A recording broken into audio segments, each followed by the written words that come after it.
People in this day and age are brainwashed and programmed like a computer, being nothing more than puppets. This nation, this country is founded in violence. People in this day and age are brainwashed and programmed like a computer, being nothing more than puppets. This nation, this country is founded in violence. People in this day and age are brainwashed and programmed like a computer, being nothing more than puppets. This nation, this country is founded in violence.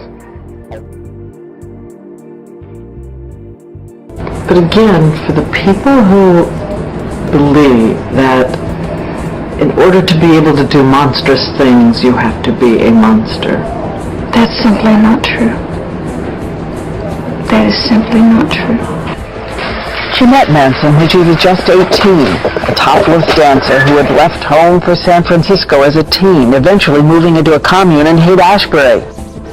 Amid the partying and the drugs, she said she was just a seeker and thought she had found something in Charles Manson.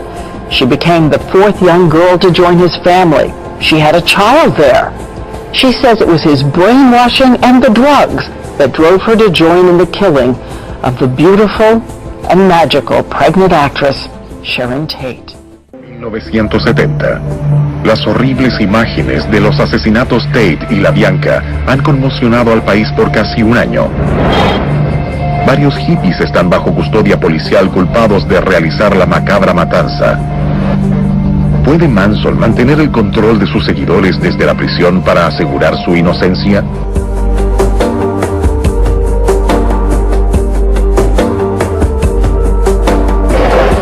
Ningún acto de devoción es extremo para la familia de Manson. Apoyan a su líder con extraños espectáculos afuera del tribunal.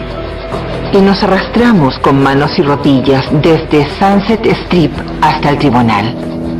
Y creo que nadie tomó fotografías de eso. Ahí estoy. ¿Cuál era el objetivo de aquello? Mostrar la devoción que teníamos hacia Charles Manson. Quiero decir, había un punto donde tú solo lo hacías. No había otra opción.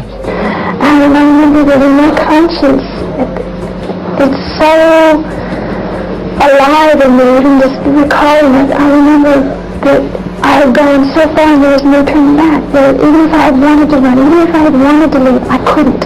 It was like I was caught in something that I had no control over. I own free will. I willingly got into something that completely took control over me. That I lost control of myself behind drugs and do a process of deprogramming, losing my morals. Julio de 1970.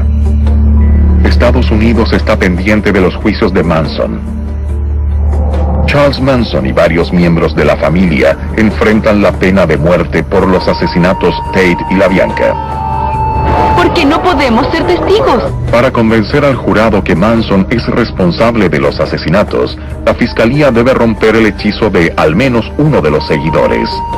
Cuando el juicio terminó, él me dijo: Bugliosi, no has ganado nada. Dijo: lo único que hiciste fue enviarme de regreso a mi hogar. Y él estaba hablando sobre la prisión. La prisión era su vida. Cuando salió de Terminal Island, en 1967 tenía 32 años.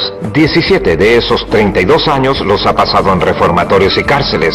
Lo único que le dije fue: bueno, Charlie, tal vez es cierto, pero nunca antes has estado en el cuarto verde. En el cuarto verde es donde ejecutan a las personas en San Quintín. 3 de las chicas Manson también son culpables de homicidio. Tex Watson fue juzgado y condenado aparte. California abolió la pena de muerte en 1972 y la familia Manson está sentenciada a pasar toda la vida en prisión.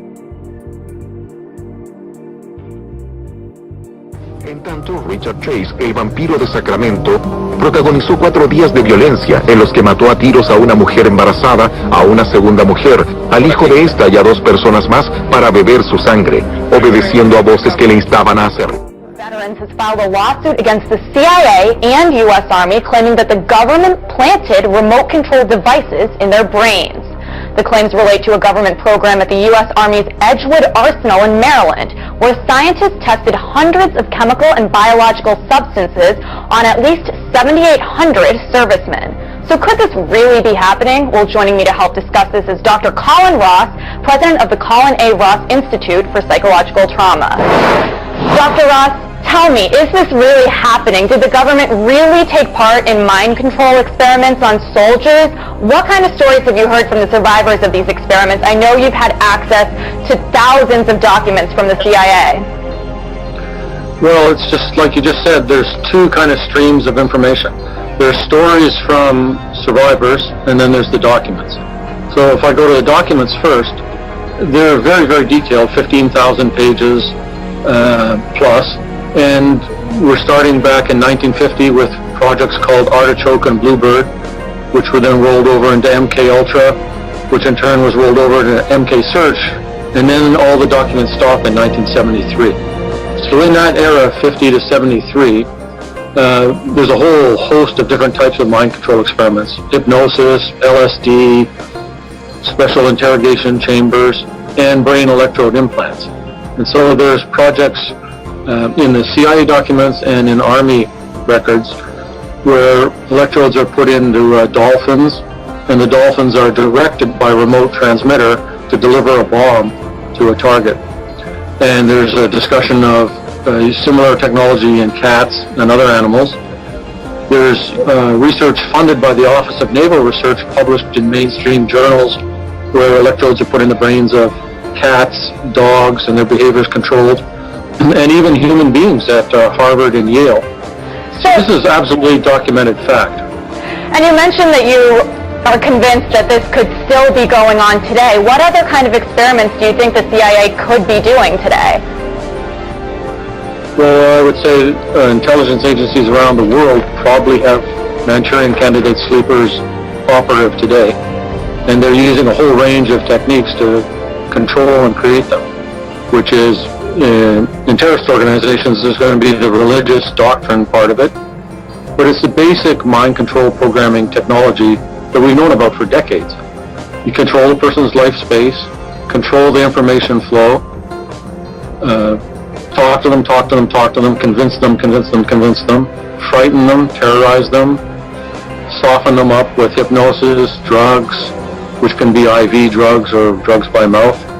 So it's a whole range of different techniques. It's not just one thing. Wow, yeah, it's a very unbelievable story, but so fascinating. That was Dr. Colin Ross, president of the Colin A. Ross Institute for Psychology. Candidato manchuriano es aquella persona sometida a lavado de cerebro o control mental por parte del gobierno para ser convertido en un asesino programado con un objetivo específico. Así, la persona comete el asesinato sin recordar absolutamente nada de su programación. Si la persona es detenida e interrogada, no podrá decir absolutamente nada, porque en realidad no tendrá recuerdo alguno sobre su programación. Pero esa es solo una de las muchas vertientes del control mental, ya que puede ser realizado para distintos objetivos, como los casos de programación monarca en la industria del entretenimiento, o los casos de pederastia sistematizada por parte de varias instituciones religiosas. Estamos siendo sometidos por un sistema complejo, pero bien organizado, una conspiración contra la humanidad. Veamos dos testimonios más. Bryce Taylor, superviviente del control mental, basado en el trauma. Después de haber soportado una vida de esclavitud, de alta tecnología, ha escrito un libro autobiográfico que documenta con detalle su abuso a manos de los perpetradores y celebridades como Bob Hope, Henry Kissinger y muchos otros. Yes, my name is Bryce Taylor, and I'm an intergenerational satanic ritual abuse survivor and government mind control survivor. And basically the ritual abuse was used as a trauma base conditioning for mind control that I was put under by the CIA and was programmed at military bases and at NASA centers around the country in order to have my mind in mind control that was guaranteed through national security that I would never be able to remember or tell. However, due to an accident that I had, I was able to start having flashbacks, and I started remembering being prostituted and used in pornography. From the time I was very young, used in child pornography, and then as I grew older, I was used by different presidents and governors, and I was flown in helicopters to different areas in Hollywood to be used by some of the people, the actors in Hollywood, as well as being used by different, like I was saying, different politicians, but Henry Kissinger was involved with creating a lot of my high-level programming, where he was able to use the technology that they had gleaned in all the research that was done to create in my mind what he called government mind files, where I was programmed to have a perfect photographic memory, and I was used to, as a human tape recorder of sorts, to pass messages between the officials and the global elitists that are planning to bring in the New World Order. And that was the point I was thinking of. It. All of that you were used for on the service of this New World Order, is that right? Yes, I was. And actually Bob Hope was my owner and owned also my daughter. And through that we were used as like intelligence operatives to be sent in with specific instructions that we were programmed to target different individuals that they wanted to be able to enlist to work also for the New World Order. And how did you get to be owned? Were you bought, or did Bob Hope buy you? Well, there were shows where they have like slave auctions where people are actually purchased, and the way I understood it was that, I mean, my parents and myself never received any money, and they just, actually the CIA kind of came in, I believe, and took over a lot of people that had been satanically, ritualistically abused, knowing that that type of abuse creates multiple personality disorder, and that this population could be used as a non-paid slave labor force without their own knowledge or awareness. And how rampant would you say this is? Well, I think that if you would look into a lot of the history of people that have spoken out in the past all over the country, and how this has been all covered up, I think it's very rampant. And I think that there's people that have been programmed and used that are coming out now and speaking out. And when I speak at mental health conferences where I help psychiatrists and mental health professionals help deprogram and their clients, there's a lot of people now that are coming forward naming the same people and the same agenda of the New World Order, and are in need of information to help their clients deprogram. Bárbara Hardwell, investigadora privada, analista de inteligencia, periodista, exagente de la CIA, NOC, operaciones psicológicas, sobreviviente de operaciones encubiertas, exponiendo mentiras del gobierno, crímenes, corrupción y casos encubiertos. Barbara, would you say a little bit about yourself? Yes. I was used in CIA black budget operations, many of them of a military nature. I was a mind control victim in these same black budget operations, and I was used as a propagandist by the CIA to help bring in the New World Order. I was actually a media person, I still am, radio and TV and print journalism. And basically they set me up through a CIA front company to propagate the New World Order through New Age propaganda. That's about the best way I can say it. And that's the comment I want to make. A lot of this New Age material that we see coming out today, it is an Illuminati ploy to bring in the New World Order.